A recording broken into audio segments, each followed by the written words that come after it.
Presiones anormales y control de pozo. En el siguiente video tutorial hablaremos un poco acerca de la válvula impidirreventones anulares, también conocidas como high drain. Se utiliza en la parte superior del arreglo de impidirreventones y puede cerrarse alrededor de cualquier diámetro de tubería. En caso de emergencia, puede llevarse a cabo un cierre total del pozo. Por lo general, el primer BOP que hay que cerrar cuando ocurre una patada. De igual manera, se usan operaciones de stripping porque él es el único tipo de BOP que puede mantener el pozo sellado durante el paso de los tool joints. Para ello debemos considerar lo que sería el tiempo de cierre según las regulaciones API RP35, donde dice que para 20 pulgadas de diámetro o más grande debería tardar menos de 45 segundos y para diámetros menores de 20 pulgadas menos de 30 segundos. En cuanto a los principales componentes del high drill, o como también se le conoce comercialmente, las válvulas BOP anulares cuentan con un pistón de cierre del aparato que es operado hidráulicamente mediante la aplicación de presión en las cámaras para el cierre y apertura. Los principales componentes del BOP anular son los que se ilustran a continuación. Lo que sería el cuerpo, la cabeza, pistón, cámara de cierre y apertura, unidad de empaque y sellos, los cuales hablaremos en las siguientes láminas de manera más detallada. En cuanto al cuerpo, ha sido diseñado para soportar altas presiones y está hecho de acero forjado. Es sometido a pruebas acústicas para chequear la homogeneidad del acero y luego a test hidráulico. Dentro del cuerpo están las cámaras de apertura y cierre, así como también los orificios roscados tipo API para la conexión de las líneas de apertura y las líneas de cierre. En cuanto a la cabeza, la conocemos como la cabeza da acceso a la unidad de empaque del BOP. Repito, la cabeza da acceso a la unidad del empaque del BOP durante la inspección y operación de mantenimiento. Por otro lado, los BOP anulares pueden contar con tres diferentes tipos de cabeza, por supuesto, dependiendo del procedimiento de remoción. En primer lugar, lo que es Script Hair, como se señala en este momento, la cual se conecta al cuerpo a través de una sección de hilos cuadrados y se sella con un empaque. Una desventaja posible es que la operación del desenroscado puede resultar difícil. Tenemos también lo que sería el Latcher Hook, en la cual se conecta al cuerpo a través de un conjunto de cerrojos que son controlados por apropiados tornillos de cierre. Se usa generalmente en casos de grandes diámetros y valores de alta presión. Finalmente presentamos lo que sería el Border Hook, el cual se conecta al cuerpo a través de un conjunto de tornillos de cierre. Se emplea generalmente con valores de presión inferiores a 5000 psi. Es importante agregar que algunos modelos cuentan con un plato de desgaste en la parte superior interna de la cabeza, entre la unidad de empaque y la cabeza misma, para evitar el desgaste posterior. Seguidamente, los platos se desgastan por la fricción de las partes de hierro de la unidad del empaque y así protegen el cuerpo de la válvula. Además, los platos instalados permiten evitar el tratamiento duro en la superficie de la cabeza, lo cual volvería inapropiado su uso ante H2S. En cuanto al pistón o a los pistones, tal como se señala en este preciso momento en la imagen ilustrativa, gracias a su inclinación, el pistón vuelve el movimiento vertical en movimiento radial. De hecho, durante las operaciones de cierre, su movimiento ascendente determina el cierre del packer alrededor del tubo o tubería. Por ende, el sellado hidráulico entre el pistón y el cuerpo es asegurado por apropiados sellos o sellos acordes. En cuanto a la cámara de apertura y cierre, los BOP anulares tienen dos cámaras donde circula el fluido que trabaja. Este controla el movimiento del pistón y por tanto la apertura y el cierre del BOP. Algunos modelos tienen una tercera cámara para reducir el efecto de la presión del pozo en el pistón del BOP.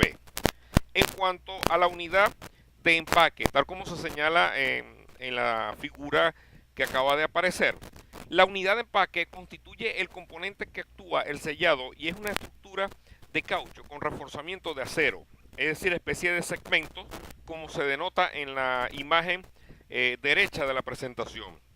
La parte de caucho es deformable para llevar a cabo el sellado. mientras los segmentos de acero aseguran solidez, previniendo así la extrusión de los cauchos y reduciendo la fricción con la cabeza del BOP. Este es el componente más crítico del BOP y tiene que ser chequeado periódicamente. Deben adaptarse o adoptarse procedimientos adecuados para limitar su desgaste. Ahora bien, las unidades de empaque son diferentes o se presentan de diferentes maneras dependiendo de los siguientes aspectos. Por ejemplo, el tipo de caucho, el tipo de BOP donde deben instalarse, el diámetro nominal del BOP, así como la presión de trabajo del BOP. Por ende, los componentes de caucho están marcados e identificados con zonas coloradas y códigos impresos durante su fabricación. Los códigos de identificación de acuerdo con el reglamento API-RP 53 constan de dos partes. En primer lugar, lo que es la dureza y segundo, el código componente del fabricante, o mejor dicho, el código componente del fabricante, tal como se presenta en el recuadro hacia la izquierda de la presentación. Es importante recalcar que el caucho de neopreno mantiene mayor elasticidad que el de nitrilo a bajas temperaturas, pero sometido a altas temperaturas tiene una peor deterioración o se daña mucho más fácil. Por ende, todas las unidades de empaque son diseñadas para trabajar con H2S. Del mismo modo, la exposición a hidrosulfitos puede afectar seriamente la elasticidad del caucho. También la temperatura afecta sustancialmente las propiedades del caucho. Por ende, a mayor exposición a altas temperaturas, menor durabilidad del caucho. Generalmente hay 6 sellos ubicados tal como se ilustran en la siguiente imagen. Por ejemplo, entre la recámara de apertura y la cabeza, la cámara de apertura y la cámara de cierre, la cámara del cierre y el pozo. Ahora bien, son energizados directamente por la presión de cierre y pueden ser de dos tipos, tal como se ilustra en la imagen que acaba de aparecer. En sellos de U, que se utilizan para BOP de mediana y baja presión, y sellos W, que se utilizan para BOP de alta presión. En cuanto a los principios de operación, debemos mencionar lo siguiente. En relación al cierre, cuando el BOP empieza a cerrar, el fluido de trabajo entra en la recámara de cierre y empuja el pistón hacia arriba. En consecuencia, la unidad de empaque aprieta más y más alrededor del centro del BOP,